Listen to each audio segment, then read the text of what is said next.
പലപ്പോഴൊക്കെ നമുക്ക് മാനസികമായി ഒരുപാട് വിഷമങ്ങൾ വരാറുണ്ടല്ലേ? ഒരുപാട് വിഷമങ്ങൾ വരാറുണ്ട്. എന്നാൽ നമ്മളൊരു കാര്യം മനസ്സിലാക്കിയാൽ മതി.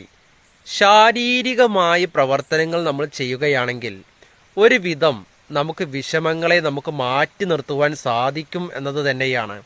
പലപ്പോഴൊക്കെ നമ്മളൊന്നും ചെയ്യാതെ ഒരു മൂലയ്ക്ക് ഇങ്ങനെ ചടങ്ങിയിരിക്കുകയാണ്.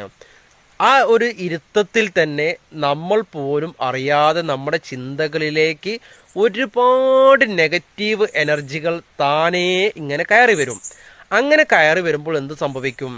സ്വാഭാവികമായിട്ട് നമുക്ക് ഒരുപാട് വിഷമങ്ങൾ വരും. ഈ വിഷമങ്ങൾ വന്ന് വന്ന് വന്ന് വന്ന് വന്ന് വന്ന് നമുക്കെന്ത് ചെയ്യുന്നു? സന്തോഷമില്ലായ്മ, അതുപോലെ നമുക്ക് നമ്മളെ തന്നെ ഇഷ്ടമില്ലായ്മ, പെട്ടെന്ന് ദേഷ്യം വരിക, ആരെയും ഇഷ്ടമില്ലായ്മ, ആരും പറഞ്ഞത് അനുസരിക്കില്ലായ്മ, അതുപോലെ തന്നെ ഒരാളോടും സംസാരിക്കാൻ താല്പര്യമില്ലായ്മ, സംസാരിക്കുമ്പോൾ ദേഷ്യം മാത്രം വരുന്നൊരവസ്ഥ, ഇങ്ങനെയൊക്കെ വരൂല്ലേ? അതുകൊണ്ട് അതിരാവിലെ എണീറ്റ് അറ്റ്ലീസ്റ്റ് ഒരു മണിക്കൂർ എക്സസൈസ് ചെയ്യുക. എന്നിട്ട് അതുപോലെ തന്നെ എപ്പോഴും ശരീരം ഇങ്ങനെ ഇളകിക്കൊണ്ടിരിക്കുക. എന്തെങ്കിലും ഫിസിക്കലായിട്ട് ഇങ്ങനെ നമ്മളെന്ത് ചെയ്യുന്നു? പ്രവർത്തിച്ചു കൊണ്ടിരിക്കുക. അങ്ങനെ ചെയ്തു കഴിഞ്ഞാൽ നമുക്ക് സ്ട്രെസ്സ് കുറയ്ക്കാം, മാനസിക സമ്മർദ്ദം നമുക്ക് റെഡ്യൂസ് ചെയ്യാം, കുറച്ച് കൊണ്ടുവരാം എന്നത് മാത്രമാണ് കേട്ടോ. ഒന്ന് ചെയ്തു നോക്കിയേ.